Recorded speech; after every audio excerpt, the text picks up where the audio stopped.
Hi, everyone. I'm hoping that you are enjoying a Thursday off or a Thursday morning off at least. I am Zooming from the classroom here. No worries. Hope you guys are enjoying your morning. I'm going to share my screen and talk about the cover letter. And then afterwards, I'll post this video on Canvas for you to see along with the copy of this assignment sheet itself. Okay, so I'm sharing a copy of the assignment sheet. You'll see this on Canvas, and I can drop some hard copies off next week for you guys. So this is our cover letter assignment. It's a lot of points. You're not going to be able to pass without it. Okay. So very important document. We're going to spend a few weeks on it, but I do want a rough draft from you within the next 2 weeks, pretty quickly here so that we can get the ball rolling. So you need to present this in a standard business letter block format. Block format just means that everything is lined up on the left-hand margin. And there's an example down below, and there's also an example posted for you on Canvas.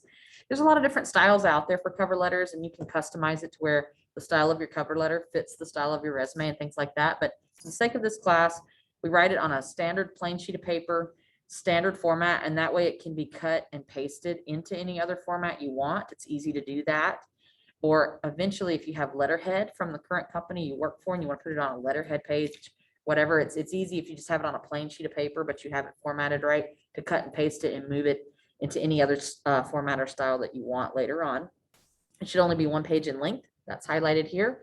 Needs to be drafted in response to a specific job ad that's selected by the student and approved by the instructor. So you'll see an option on Canvas here shortly for you to submit your job ads. They don't stay up very long. So if you find an ad on monster.com or Indeed or Craigslist or Simply Hired or snagajob.com, or if you go specifically to the company website. So if I went specifically to Subaru in Spokane and looked at their website to see what current openings they have right now, you could pull a job ad from there, but you have to understand that they may not be up long. Subaru might be currently advertising for a job. They might do interviews tomorrow and fill it, and then that ad disappears. So what I tell students to do is you need to print it out when you find a job ad that you like and that you want to potentially apply for. You need to print it out or at least save it, copy and paste the content from that job ad, the title of it, as well as the content into a Word document so that it's savable somewhere, so that if they do interviews tomorrow or next week and it suddenly disappears, I can still access it. Okay, that's important. You still need to be able to access it too. You need to begin the letter with an appropriate greeting. Hello, my name is, and I'm a recent graduate from the Associate of Applied Science and Automotive Technology at Spokane Community College. Like, open it in that way. Let them know you're fresh out of school and that you are a recent graduate or you're about to graduate from this program. And then also state, I'm a recent graduate from the program in this. I'm currently, or I'm submitting this letter to apply for blank, and you name the position, a position of auto technician within your North Spokane branch or something like that. Okay. Be specific about that, because people such as me who are in the office position, Subaru might have 10 open positions all at once. And when I receive something, hopefully it was submitted for that job ad and it goes through the correct portal and it's in the correct class and group or whatever, but still it's nice on the cover letter to have a specific statement from the applicant saying, here's what I am, here's what I'm licensed to do, here's the exact job I'm applying for at Subaru. And then I'm able to organize it accordingly. Okay. It's just very helpful for the office person when you declare that right within those first couple sentences. Okay. So yeah, make sure you copy and paste, keep a copy of that job ad and either print it out and hand it to me, or I'll give you an option to submit it on Canvas as well, but we need to save that because it will disappear once they hire someone and you need to be able to access it. The body of the cover letter must reference at least 5 specific items listed on the resume and at least 5 specific items presented on the job ad. This is in bold for a reason. The body of the letter must also address all the following prompts to receive points, and I'll go over the prompts in just a second. So the letter should supplement the resume. The recruiters are going to usually look at the resume first, but the letter is an opportunity for you to talk more in depth about items that are listed on that resume. For example, some of the key skills that I learned from my core classes at Spokane Community College include A, B, and C. And you're referencing on your resume, you'll have an entry that says that you got a degree in automotive technology from SCC, but it doesn't list any of your specific classes. Doesn't necessarily list any of your specific skills. It might, But the cover letter is now an opportunity for you to write just a little bit about some specific skills that you've learned in your program at SCC. And so you can elaborate more on the items that are listed there on the resume.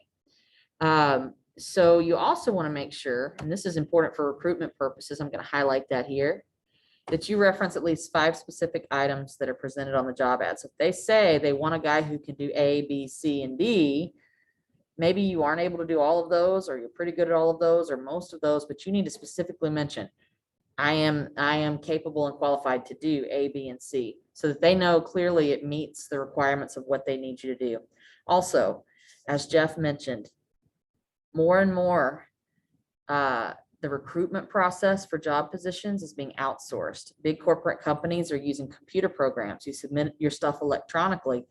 Well, they've got computer software that's kind of scans through the initial materials without a person actually doing it. And those scanners are looking for key buzzwords of what's required, what does the person have to be able to do. You don't want to copy and paste the whole job ad word for word and plagiarize it into your letter. You want your letter to be personalized for you, but you do want to make sure that a few of those key buzzwords are in there, so that in the event it's just sent through a computer software program, those buzzwords are going to be captured and yours will get kept and forwarded to a human for further review. So that's important. Okay.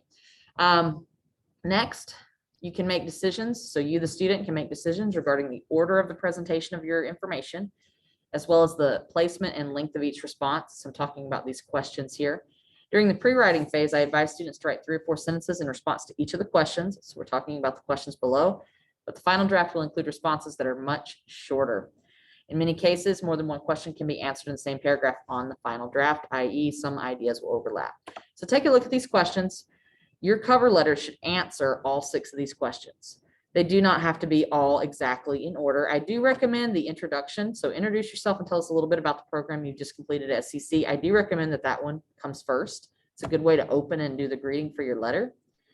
Then you need to tell us a little bit about why you're applying for this specific job and how it relates to your long-term goals. So this one is usually a good one to lead with, followed by, the list of these is kind of like a recommended order, but it's not necessarily like a hard, fast order, especially down here when you start talking about specific professional skills you've learned or that you're learning right now from your college classes. Those might get mixed in any order later in your letter. You may not want them to be in that spot or whatever. So don't worry about that.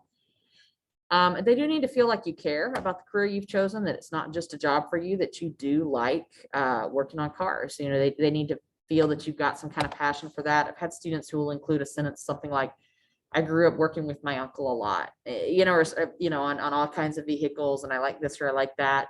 Something along those lines, just to let them know why you care about a career in the field, or if you have some past experience that you're bringing to the table. I've currently been working at Valvoline for 2 or 3 years now, and I'm ready to move to this next stage in my career where I can actually do this or this or this, right? So give some specifics there. It doesn't have to be super long, but some kind of reason to let them know that this is actually a career for you, not just a job. What specific skills have you learned or are you learning from your college classes? This is a great way to talk about specific college classes. So for example, when I look at that long list of classes, which the employer might not have in front of them, you're going to have on your resume that it says Associate of Applied Science, Automotive Technology. But maybe you took a class specifically on like brakes and suspension. Maybe you took a class that was specific to electrical. Maybe you took a class that was, you see what I'm saying, that was specific to this and this and this. Make sure you speak to a couple of those, especially your strongest classes, things that you're the best at. Make sure you speak to some of those skills, okay? Next, 4 specific professional skills that you've learned or currently learning from some of your previous or current employment experiences. Make these as field specific as possible. So if you currently are working at Jiffy Lube or something like that, make sure that you speak to some of the hands-on specific skills you're learning while you're there. Or that you've practiced and you have experience with while you're there, or if you are a hobbyist and you've done some of these other things on the side and mention some of those skills. And when you do so, try to speak to that employment experience. For example, at my current job at Jiffy Lube, I regularly do A, B, and C, something like that. So again, it helps me, the recruiter, line up the skills that you're describing about yourself with something that's listed somewhere on that resume. I'm able to put the 2 together, okay? Next, and this is not quite as important, so I recommend it be a little further down the letter, but in some cases, students might move number 5 up higher in the letter, and that's not wrong. That's okay. If you feel like you've got some good things to say for number 5 and you want to move those up higher in the letter so that it comes like right after question 1 or something, that's fine with me.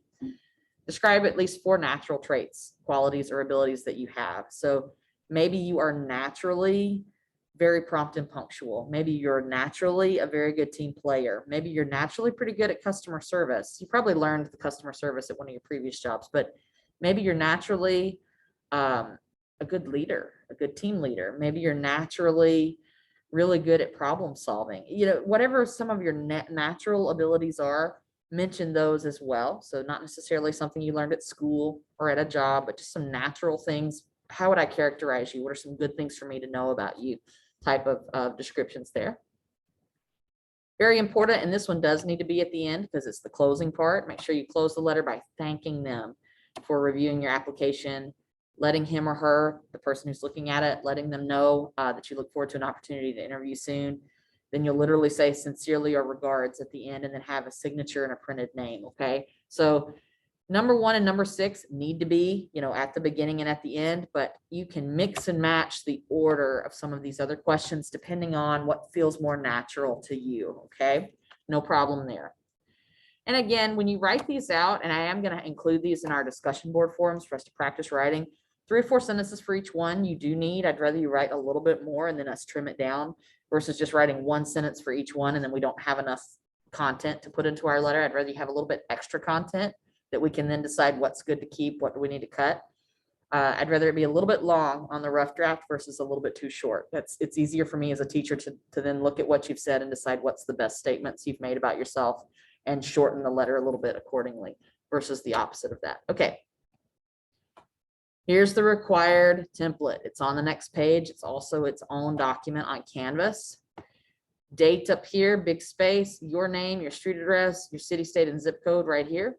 If you want to make up a city, state, zip code, not city, state, zip code, that part needs to be the same, but your actual street address, excuse me. If you want to say 123 Maple Street, for the sake of privacy, you're not required. What I'm getting at is you're not required to share with me your exact address or share with your peers your exact address, anything like that. So, but just know, in real life, it would be, of course, your real address. They do look at that for background check purposes and things like that. Recipient name and title. So it needs to be Jane Doe, comma, assistant manager at Subaru or whatever. Okay. If you don't know, so if you find an ad on monster.com and it doesn't say who you're supposed to address it to, what should you do? You should call them and say, hey, I'm looking at this cool, whoever you talk to, even if it's the front desk gal. Hey, I've seen this new posting at Subaru. They need this person. Can you tell me who I need to direct my resume and cover letter to? Who's going to be reviewing those? She'll usually tell you. Okay. If you can give it that personal touch of directing it to that exact person, it lets them know that you went the extra mile versus just saying to whom it may concern or something like that. If you can give them a specific name of who you want your letter to go to, it lets them know. It kind of puts you in a little different category there. It lets them know that you either have an inside connection to their company or that you just simply took the time to find out who the person is that's going to be reviewing these. So, okay, exact name of the company, and then look up their exact street address. If it's not on the job ad, look it up. Google Maps it, okay? Look it up on Google Maps and put down the exact address for where they're located. Dear recipient name, and that's going to be the same as this person, Dear Jane Doe, or whoever it is, and you're going to have looked that up ahead of time. And then I've got just kind of some formatting stuff here. This is where you start typing the material we've developed in class. So all of this up here where you look at a job ad, mention some things on the job ad, mention some things on your resume. Also make sure that in the course of that letter, you've answered those questions in some way, shape, or form. Notice that we're using Times New Roman font. So I want a very specific font style for this one, a standard font. Everything is lined up on the left margin, so there's no indents for the paragraphs. Everything is perfectly aligned. I'm drawing my cursor down straight down the left-hand side there. It's called block formatting. We use single spacing in between our lines, but then there's a big space between each paragraph. So you can see how there's a big space here, big space here, big space here, big space between each section, and then a big space between each paragraph, but then the paragraphs themselves are blocked, so to speak. They're in single space. No indent for the first line of a paragraph. Everything is lined up on the left. Sample closing lines might look like this. Students need that. I would love to have the opportunity to schedule an interview with and then name the person at your convenience. or name the company, feel free to contact me at, and then you include your phone number. I look forward to hearing from you soon. Sincerely, your name and enclosure. There's an extra big space here because in real life, if you're able to go in person, you're going to print off a paper copy. You'll have your printed name here. You're going to actually put your signature in this little big space here. Okay. The word enclosure just means that this letter goes with something else, and that something else is your resume. So this is not a single document in case they get separated. This letter goes with this resume. That's what the word enclosure means. There's something else with it. Okay. As with any college assignment, plagiarism will not be tolerated. So do not copy or download a letter from anywhere else. Unfortunately, I have found that before with students and had to fail the student. So don't just download. Sample cover letters free online, and it's got some blanket statements where they've written it for you, but you just fill in the blank here or here or here and only fill in like 5 or 6 words throughout the whole thing and then turn it in. I had a student do that one time. Not good. And the thing too is if it looks too standard and it doesn't look like you personally wrote it, your employer might even look it up and see like, wonder where this letter came from type thing. Okay. So we're not going to copy and paste things directly from another source. You're going to type out your own statements. I'm going to help you make the grammar and spelling and punctuation look fabulous. Okay. You won't be penalized. Common words such as I'm very detail oriented or I'm an excellent team player. Those are common statements, but I just don't want to see big chunks of material copied and pasted from any other source. Okay. Extra credit opportunity. You can use the tutoring center to get extra help on your work at any point during the drafting process, and then just document that and I'll give extra credit points. So great opportunity for extra credit there. The tutoring center is located right across that parking lot. Building 1 is where it's at. You can also do online tutoring. They have options for that. So I recommend on your lunch break one day, just check that out. Walk across there, check out their in-person tutoring. Also ask them about their online tutoring. Okay. Deadlines. I do want to hold to these. I've given an extension to this group on your resumes. So resumes due final draft by October 31st. That's plenty of extra time. And I did that because we got a late start, but we need to be on track with these. I do need these prior to Thanksgiving so that we can finalize everything and be ready to interview with an employer after we get back from Thanksgiving. Printed rough draft, 2 copies along with printed job ad, 2 copies are due Wednesday, Thursday, November 3rd and 4th. I will only see this group on Thursdays. So that's going to be November 4th for you. We are going to do a peer review with our cover letters. So when I see you on Thursday, November 4th, those of you who are here with the live group, we're going to get into groups. You're going to read each other's stuff out loud and listen to how it sounds versus your feedback only coming from me, which it will. I'm going to give you feedback as well, but I want everyone to be able to listen to how it sounds when it's being read. And so you'll sit with a group of 3, and if we have 6 people, we'll do 3 and 3. And you're going to swap letters and someone else is going to read it. So you're not going to read your own letter. Somebody else is going to read it. You're going to sit there and just listen to how it sounds in their head. When, if James is reading Chris's resume, Chris is going to sit there and intently listen to how it sounds when James reads it. Because sometimes you can catch things that don't come off quite right. You meant the sentence one way and it came off a little differently. It came off funny in the other way when you listen to how it sounds for someone else. And so I tell students to do that on your own time too. If you've got a wife, husband, boyfriend, girlfriend, brother, sister, cousin, grandmother, even a child, if you've got a 13 or 14-year-old child who's old enough to like read through that for you, get someone else to read your letter for you when you're done and see how it sounds to them. And even if they're not an English major or super perfect about all the technical stuff, they're still going to have an idea content-wise of like whether that paragraph sounded pretty good or not, or whether you need to add a little bit more or something like that, because and it's a good experience for you too. Anyway, that's what we will be doing in class, is reading them out loud together and giving some comments to each other. Okay. Jeff, if he's around, can listen in on those as well. Final drafts are going to be submitted on Canvas. They're due by 4 p.m. on Thursday, November 18th. So that's a week before Thanksgiving. I'm hoping that would give me time to then get them fine-tuned and graded and mark any like missing commas or like minor things for you and get them back to you by early that next week before everyone goes out for break. And that way you can polish it up, anything extra that you need, and have it ready to actually give to a real employer for your mock job interviews. Okay. So that's it in a nutshell. I'm happy to answer any questions, and I hope to be seeing some of you guys next week, Thursday, or as needed. Okay. Feel free to reach out to me by email if you need to do a specific one-on-one Zoom time with any specific questions this week. Have a great, awesome weekend, guys. Catch you later. Bye-bye.